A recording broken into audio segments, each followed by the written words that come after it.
మనం చేసే పని ఎలా చేయాలి, ఎందుకు చేయాలి, ఏ భావంతో చేయాలి, ఎలా చేయకూడదు, అది నేర్పిస్తుంది అన్నమాట. ఇప్పుడు మీరు ఏదైనా ఒక వస్తువు కొన్నారనుకోండి, ఆ వస్తువును ఎలా ఉపయోగించాలో ఎలా తెలుస్తుంది? మాన్యువల్ ఉంటుంది. కరెక్ట్. ఇప్పుడు మీకు మాన్యువల్ లేకుండా మీకు అది ఇచ్చారనుకోండి, ఏం జరుగుతుంది? వస్తువు ఎట్లా ఉపయోగించాలో తెలియదు. అటు ఇటు చేసి మనం పాడైపోయే అవకాశం కూడా ఉంది. అలానే మన మానవ జన్మకి మాన్యువల్ లేకపోతే ఈ మానవ జన్మని మనం దుర్వినియోగం చేసుకుంటాం. ఎలా సరిగా సద్వినియోగం చేసుకోవాలో మనకు తెలియదు. ఎందుకు? ఈ మానవ జన్మ ఇచ్చింది ఎవరు? భగవంతుడు ఇచ్చాడు కాబట్టి ఆయన ఏ విధంగా చెప్పారో దాని విధంగా దీన్ని ఉపయోగించాలి. కరెక్ట్. అయితే ఇప్పుడు మనము ఎలా భగవద్గీత మీద ఎలా విశ్వాసాన్ని పెంచుకోవాలి, ఇంకా ఈ భగవద్గీత నుంచి మనకు ఏ విధంగా మన రోజువారీ జీవితంలో భగవద్గీత ఎలా మనకు సహాయపడుతుందో చూద్దాం. సో మొదట మనం భగవద్గీత మీద ఎందుకు విశ్వాసాన్ని పెట్టుకోవాలి అంటే, ఎవరైనా ఇది ఒక కల్పన అనొచ్చు, ఇది ఎవరో ఊహించుకొని రాశారు అని అనొచ్చు, దీన్ని ఎందుకు విశ్వసించాలి, కరెక్ట్. అది ఎవరైనా అనవచ్చు, ఇది ఒక కల్పన, ఎవరో ఊహించుకొని రాశారు, దీన్ని ఎందుకు నమ్మాలి, అంతే కదా. మన వేదాలు పురాణాలు ఎవరికైనా తెలుసా? అయితే మన వేదాల్లో మీరు చూస్తే మానవాళికి అవసరమైన ఎన్నో మంచి విషయాలు ఉన్నాయి. ఇప్పుడు ఆయుర్వేదం ఇప్పుడు కూడా మనం వాడుతున్నాం. ఆయుర్వేదిక్ క్లినిక్స్ ఉన్నాయి, కాలేజెస్ ఉన్నాయి, మందులు కూడా ఇప్పుడు కూడా ఉపయోగిస్తున్నాం. యోగా, ఆ శబ్దం ఎక్కడి నుంచి వచ్చింది? వేదాల్లో ఉంది. అసలు యోగా అంటే ఏంటి? యాక్చువల్గా చాలా మంది యోగా అంటే ఎక్సర్సైజ్ అనుకుంటారు, కానీ యోగా అంటే భగవంతుడితో మనకున్న సంబంధాన్ని పెంపొందించుకోవడం, అది యోగా అంటే.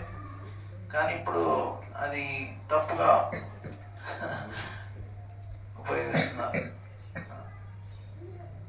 అలానే సంస్కృతం నుంచి అన్ని భాషలు వచ్చాయని సైంటిస్ట్ కూడా చెప్పారు.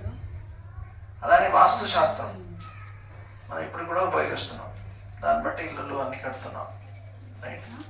అలానే మన పురాణాల్లో సైన్స్ కూడా ఉంది. ఉదాహరణకి శ్రీమద్ భాగవతం 3వ స్కందంలో ఒక శిశువు ఒక అమ్మ కడుపులో ఎలా పెరుగుతాడు, ప్రతి నెలలో ఏ అవయవాలు పెరుగుతాయి, అవన్నీ కూడా వర్ణన చేయబడింది. సో ఇవన్నీ ఎప్పుడు రాశారు? కలియుగం మొదలయ్యే ముందు వేదవ్యాసుడు 5000 సంవత్సరాల క్రితం రాశారు. దానికంటే ముందు కూడా ఉన్నాయి, కానీ ఎందుకు రాశారంటే కలియుగం వస్తుంది కాబట్టి. భాగవతంలో చెప్పబడింది, ప్రాయనల్పాశ సభ్య కలో అస్మిన్ యుగే జన మందాసు మందమతయో మందభాగ్య హి భద్రత. ప్రాయనల్పాయుషు, కలియుగంలో అల్పాయుషు, కేవలం 100, 70, 60 సంవత్సరాలు మాత్రమే ఉంటారు. ఇంకా మందాసు మందమతయో, వారి బుద్ధి అనేది చాలా తక్కువ అని చెప్తున్నారు కలియుగంలో. ఇదివరకు అర్జునుడికి కృష్ణుడి భగవద్గీత 700 శ్లోకాలు కేవలం 1 గంటలో చెప్పేశారు. జీవితం మొత్తం అర్జునుడు గుర్తుపెట్టేసుకున్నాడు. అందుకే అతన్ని శృతిధర్ అంటారు. ఒక్కసారి చెప్తే గుర్తుండిపోతుంది, అంతే, ఫినిష్. అది కూడా సంస్కృతం. మనకి సంస్కృతంలో చెప్తే మీకు అర్థమవుతుందా? ఏదో కొంచెం అర్థం అవ్వచ్చు, దాని అర్థము భావం మీకు అర్థం కాదు. మన అర్జునుడికి కేవలం శ్లోకాలు చెప్పేశాడు, ఫినిష్, జీవితం మొత్తం గుర్తుండిపోయాయి. సో అంటే అంత బుద్ధిశాలి వాళ్ళు, శృతిధర్ అనేవారు. మరి ఇప్పుడు కలియుగంలో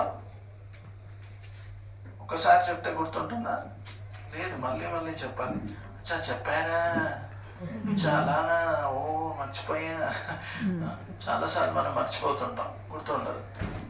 అందుకే నోట్స్ రాసుకుంటాము, రికార్డ్ చేస్తాము గుర్తు చేసుకోవడానికి. కరెక్ట్. సో అర్జునుడు అలా అందుకే ఈ వేదాలు రాశాడు. సో ఇలా వేదాల్లో ఎన్నో ఉన్నాయి ఇప్పుడు మనం ఉపయోగిస్తున్నాయి. Vedic maths. ఇంకా మనము చూస్తే ఇది నాసా వీళ్ళు మన పురాణాల్లో ఉన్న ఇప్పుడు విమానాలు ఉన్నాయి, దాని మీద రీసెర్చ్ చేస్తున్నారు. పురాణాల్లో ఏ విమానాలు ఉన్నాయి? పుష్పక విమానం. ఎలా ఇంధనం లేకుండా నడుస్తుంది అది, ఎంతో వేగంగా. సో ఇలా దాని మీద నాసా రీసెర్చ్ చేస్తున్నారు. సో ఇలా ఎన్నో అద్భుతమైన విషయాలు మన వేదాల్లో ఉన్నాయి. ఇంకా భవిష్యత్తు కూడా పురాణంలో ఉంది. భవిష్య పురాణంలో కలియుగంలో ముఖ్యమైన రాజులు ఎవరు, బుద్ధుడు, ఇలా వివిధ వ్యక్తులు ఎవరెవరు పుడతారు, ఎప్పుడు అశోకుడు, ఇవన్నీ వర్ణన చేయబడ్డాయి.